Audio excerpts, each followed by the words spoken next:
جو لوگ اللہ پر ایمان لائیں، کہیں کہ ہمارا رب اللہ ہے، پھر اس پر جم جائیں، ان پر فرشتوں کا نزول ہوتا ہے، نہ کوئی غم کرو نہ خوف، خوشیاں مناؤ جنت کی جس کا تم سے وعدہ کیا گیا تھا۔ اللہ کی ربوبیت پر اطمینان جب انسان کو ہو جاتا، میرا رب اللہ ہے، ربی اللہ، انسان کے لیے نہ کوئی کھٹکا، نہ کوئی خطرہ، نہ کوئی خوف، نہ کوئی حزن۔ جو کچھ ہو رہا ہے کس کے اذن سے ہو رہا ہے؟ اللہ کے اذن سے۔ اللہ کے اذن کے بغیر پتہ تک نہیں ہلتا۔ یہ کوئی اندھا بہرا مادہ نہیں ہے جس سے مجھے کوئی خوف ہو۔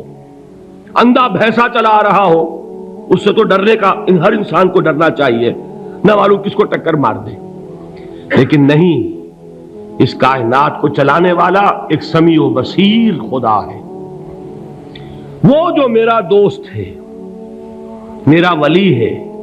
اللہ ولی الذین آمنوا یخرجہم من الظلمات الی النور۔ اللہ اہل ایمان کا ولی ہے، ساتھی ہے، پشت پناہ ہے، مددگار ہے، حمایتی ہے۔ بتائیے جسے یقین ہو جائے کہ اللہ میرا مددگار، اللہ میرا محافظ، اللہ میرا پشت پناہ، اللہ میرا حمایتی، اس کے لیے کوئی خوف ہوگا؟ اس سے کوئی ڈر ہوگا؟ میں مثال دیا کرتا ہوں ایک بہت سادہ، پنجاب کے دیہات کی۔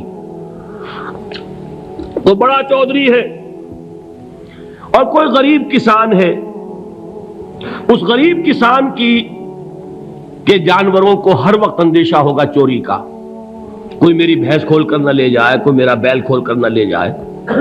لیکن جس کے بارے میں یہ سب کو معلوم ہو کہ وہ جو بڑا چودھری ہے وہ اس کا دوست ہے، اس کی بچیا کو کوئی خوف ہوگا؟ اس کی بھینس پر کوئی ہاتھ ڈالے گا؟ اسے کوئی اندیشہ ہوگا؟ نہیں۔ کیوں؟ کہ وہ بڑا چودھری، بڑا اس کا یہاں کا سردار، جاگیردار، سب کو معلوم ہے وہ میرا دوست ہے، کوئی میرے خلاف اقدام نہیں کر سکتا۔ اس دنیا میں یہ چھوٹی سی بات اگر آپ کے دلی اطمینان اور سکون کا باعث بن سکتی ہے تو ذرا تصور کیجئے۔ میں لفظ تصور استعمال کروں گا صرف اس لیے کہ اس کا ہم جس کو کہتے ہیں ادراک اور شعور کر نہیں سکتے، اگر کے ساتھ کر سکتے۔ اگر یقین ہو کہ اللہ میرا مددگار اور یقین ہو کہ اللہ ہر آن میرے ساتھ ہے، پھر کوئی خوف، کس کا خوف؟ کوئی شے اللہ سے بالا تر ہے؟ کوئی قوت اس سے زیادہ طاقتور ہے؟ کوئی اس کے ارادے کو بدلنے والا ہے؟ کوئی اس کی مشیت کے آڑے آنے والا ہے؟ یہی بات ہے جو حضور نے فرمائی، یہ ایمان کا حاصل ہے لب لباب، کہ دیکھو اچھی طرح اس بات کو ذہن نشین کر لو، اگر تمام انسان مل کر تمہیں کوئی نقصان پہنچانا چاہے نہیں پہنچا سکتے، مگر جو کچھ اللہ نے لکھ دیا ہو، اور تمام انسان مل کر تمہیں کوئی نفع پہنچانا چاہیں نہیں پہنچا سکتے، مگر وہ شے جو اللہ نے طے کر دی ہو۔ آپ پھر میں کہوں گا ذرا طاری کیجئے، اسے فرض کیجئے، اسے سوچئے، اگر اس حدیث پر ہمارا دل ٹھکا ہوا ہو تو کسی سے ڈر ہوگا؟ یہ مجھے نقصان نہ پہنچا دے، یہ میری رپورٹ خراب نہ کر دے، یہ میری انکریمنٹ نہ رکوا دے، یہ میرا یہ نہ بگاڑ دے، یہ میرا یہ نقصان نہ پہنچا دے۔ اس کا ڈر، اس کا ڈر، اس کا خوف، اس کی خوشامد، اس کے لیے جا کر طرح طرح سے اپنی عزت نفس کو ذلیل کروانا اس کے سامنے، یہ سب کچھ کیوں کرتا ہے انسان؟ جب سمجھتا ہے کہ اس کے ہاتھ میں میرا کوئی نفع ہے، اس کے ہاتھ میں میرے لیے کوئی ضرر ہے، یہ مجھے کوئی گزن پہنچا سکتا ہے، یہ مجھے کوئی نقصان پہنچا سکتا ہے، یہ میرا کوئی کام بنا سکتا ہے، یہ میری کوئی ضرورت پوری کر سکتا ہے، اسی کا نام شرک ہے۔ جہاں آپ نے یہ سمجھا کہ غیر اللہ کے اندر کوئی طاقت موجود ہے، وہی شرک ہے۔ بتوں سے تجھ کو امید ہے، خدا سے نومیدی، مجھے بتا تو صحیح اور کافری کیا ہے؟ شرک تو یہ ہے۔ جس پر بھی تمہیں یہ خیال ہے، کلمہ ہے یہ کلمہ سوم، لا حول ولا قوت الا باللہ، ذرا اس پر دل کو کبھی اگر آپ تصور کریں، پھر فرض کریں، دل ٹھک جائے اس پر، کوئی طاقت نہیں۔ یہی بات تھی جو شیخ عبد القادر جیلانی رحمۃ اللہ علیہ نے اپنی وصیت میں اپنے بچے سے کہی. 11ویں دینے والے ہیں، لیکن حضرت شیخ عبد القادر جیلانی کی وصیت اور تعلیمات کو کتنے لوگ ہیں کہ جانتے ہوں؟ یہ جن مقامات تک پہنچے ہیں وہ کس چیز کی بدولت پہنچے؟ انہوں نے جو پیغام دیا وہ کیا تھا؟ اے میرے بچے، جس طریقے سے قرآن مجید میں حضرت لقمان کی نصیحتیں جو ہے نقل کر دی گئی ہیں، میں یہ عرض کروں گا بالفرض اگر قرآن حضرت عبد القادر جیلانی کے بعد نازل ہوا ہوتا تو شیخ عبد القادر کی یہ نصیحتیں بھی قرآن میں درج ہوتی. اتنی اونچی نصیحتیں ہیں. اے میرے بچے، اس حقیقت کو ذہن نشین کر لے، لا فاعل فی الحقیقت ولا مؤثر الا اللہ. اس کائنات میں نہ کوئی فاعل حقیقی ہے نہ مؤثر حقیقی ہے سوائے اللہ کے. کسی شے میں کوئی تاثیر نہیں اگر اللہ نہ چاہے. آگ جلا نہیں سکتی اگر اللہ نہ چاہے. پانی ڈبو نہیں سکتا اگر اللہ نہ چاہے. زہر ہلاک نہیں کر سکتا اگر اللہ نہ چاہے. کوئی چیز فائدہ نہیں پہنچا سکتی اگر اللہ نہ چاہے. تو در در پہ کیوں سر جھکاتے ہو؟ در در پر کیوں جبیں سائی کرتے ہو؟ سب کے سامنے کیوں ہاتھ پھیلاتے ہو؟ ایک اللہ سے مانگو، ایک اللہ کے سامنے زبین پر اپنی جبین رکھو. لا فاعل فی الحقیقت ولا مؤثر الا اللہ. نظر آتا ہے ہمیں کہ پانی پیاس بجھا دیتا ہے. پیاس بجھانے کی صلاحیت پانی میں نہیں ہے، اللہ کے اذن سے. کھانا بھوک مٹا دیتا ہے، بھوک مٹانے کی صلاحیت کھانے میں نہیں ہے، اذن رب میں ہے. دیکھیے یہی یقین تھا. حضرت موسیٰ علیہ السلام کا واقعہ یاد کیجئے. سامنے سمندر آ گیا ہے، قوم دیکھتی ہے پیچھے کہ گرد و غبار کا طوفان ہے. معلوم ہوا کہ فرعون اپنے لشکر سمیت آ گیا ہے. لشکر جب چلتا تھا تیز رفتاری کے ساتھ تو گرد و غبار کا جو طوفان اٹھتا تھا اس کا تصور کیجیے. اور لمحہ بلمحہ وہ قریب آ رہا ہے. پوری قوم نے کیا کہا؟ اے موسیٰ انا لمدرکون، اے موسیٰ ہم کو پکڑے گئے. قرآن مجید نے تو یہاں وہ باتیں نہیں لکھی ہیں، لیکن تورات میں یہ درج ہے کہ بنی اسرائیل جھگڑنے لگے، دست و گریبان ہو گئے موسیٰ کے ساتھ. موسیٰ ہمیں یہاں مروایا لا کر، اس سے تو ہم ہی بہتر تھے. وہاں کھانے کو ملتا تھا، زندگی تو تھی، بیگار ہم کر رہے تھے، موت تو نہیں تھی. اب جو کچھ ہوگا اس کا تصور کرو، جس طریقے سے ہمارے ٹکڑے اڑائے جائیں گے. تو لڑ رہے ہیں حضرت موسیٰ علیہ السلام سے. یہ تورات کی تفصیل ہے.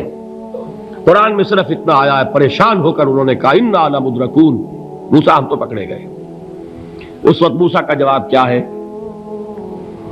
کلا ان معی ربی سیہدین. نہیں، میرے ساتھ میرا رب ہے، وہ راستہ دے گا. بتائیے کہاں راستہ نظر آ رہا ہے؟ یہ ہے ایمان بالغیب.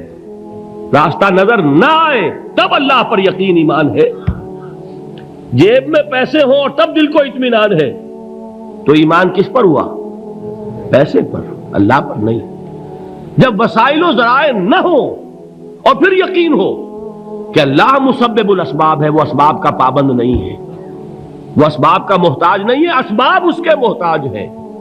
اگر یہ یقین ہے تو اللہ پر ایمان ہے. یہ نہیں ہے تو تمہارا ایمان اسباب پر ہے، وسائل پر ہے، ذرائع پر ہے، مادیات پر ہے، اللہ پر نہیں. اس وقت کہاں راستہ تھا؟ کوئی راستہ تھا؟ سمندر ہے اور ادھر سے لشکر آ گیا ہے. کلا ان معی ربی سیہدین. اب دیکھیے ایمان کہہ دینا آسان ہے، ہوا معکم اینما کنتم، جہاں کہیں بھی تم ہوتے ہو اللہ تمہارے ساتھ ہوتا ہے. لیکن اس کا یقین قائم ہو جائے تو زمین و آسمان کا فرق واقع ہو جائے. یہی بات ہوئی حضور کے ساتھ. غار ہے، چھپے ہوئے ہیں محمد الرسول اللہ اور آپ کے وہ یار غار ابو بکر صدیق رضی اللہ تعالی عنہ. اقبال نے حضرت ابو بکر کی شان میں چند اشعار کہے صرف، لیکن واقعہ یہ ہے کہ بھاری بھاری نظموں پر اور قصیدوں پر بھاری ہے. طویل ترین نظمیں اور قصیدے ہوں ان پر بھاری ہے. ہمت ابو بکر کی ہمت جو ہے کشت ملت را چو ابر، جیسے بارش سے کھیتی اپجتی ہے، ابو بکر کی ہمت اور عزیمت اس امت کو اسی طرح سینچنے والی ہے۔ ثانیے اسلام و غار و بدر و قبر، وہ دوسرے تھے اسلام میں، دوسرے پہلے کون تھے؟ انا اول المومنین، حضور فرماتے ہیں سب سے پہلا ایمان لانے والا میں، دوسرے ابو بکر۔ ویسے ہمارے ہاں یہ چلتا ہے اختلاف، حضرت علی پہلے ہیں کہ حضرت ابو بکر پہلے ہیں، لیکن اس میں بڑی خوبصورت تطبیق قائم کی ہے علماء نے، اور بہت صحیح ہے۔ چار کے بارے میں فیصلہ ہی مت کرو کہ کون پہلے ہے، ان کی ایک عجیب تقسیم کر دی ہے۔ آزاد مردوں میں، بالغ مردوں میں سب سے پہلے ابو بکر، بچوں میں سب سے پہلے علی، خواتین میں سب سے پہلے خدیجہ، اور غلاموں میں سب سے پہلے زید ابن حارثہ۔ بڑی پیاری تقسیم ہے، یہ چاروں ہی پہلے ہیں، ہر ایک کے لیے اولیت ہے۔ اور واقعہ یہ ہے کہ اگر زمانی اعتبار سے تعین ہوگا تو پہلے خدیجۃ الکبریٰ آئیں گی رضی اللہ تعالی عنہ، کسی اور سے بات کرنے کی نوبت بعد میں آ سکتی ہے، پہلے تو اہلیہ محترمہ سے بات ہوئی، آتے ہی پہلی وحی ہوئی ہے، ابھی تبلیغ کا حکم نہیں تھا۔ کس کو بتایا واقعہ؟ ابھی اپنی نبوت کی تبلیغ کا تو حکم ہی نہیں آیا، واقعہ کس کا ہے؟ وہ خدیجہ کا ہے۔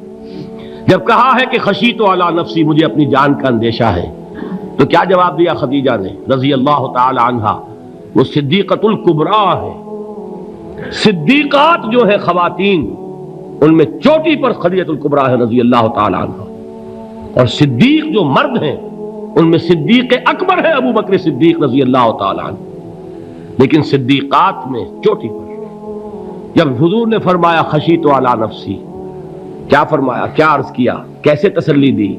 نہیں نہیں، اللہ آپ کو ضائع نہیں کرے گا، آپ غریبوں کے ہمدرد ہیں، آپ مساکین کے تکالیف رفع کرنے والے ہیں، آپ بیواؤں کی سرپرستی کرتے ہیں، آپ مسافروں کی خدمت کرتے ہیں، اللہ آپ کو ضائع نہیں کرے گا۔ یہ یقین ہے اس خاتون کے اندر۔ خیر وہ ایک علیحدہ بات ہو جائے گی۔ میرے دل پر حضرت خدیجہ رضی اللہ تعالی عنہ کی شخصیت کا بڑا گہرا نقش ہے، جو وہ کوئی اور ہی وقت اور موقع ہوا تو بیان ہوگا۔ بہرحال اقبال نے ایک مصرے میں جو چار اولیتیں جمع کر دی ہیں، ہمتیں او کشت امت را چو ابر، ثانی اسلام و غار و بدر و قبر۔ اسلام میں حضور کے بعد پہلے کون؟ ابو بکر۔ غار میں حضور کے ساتھ کون؟ ابو بکر۔ بدر کی رات اللہ کا رسول سر بسجود، وہ جھاڑ، وہ گھاس پھوس کی جو جھوپڑی بنائی گئی تھی، اور وہاں تلوار ننگی لے کر پہرا دینے والا کون؟ ابو بکر۔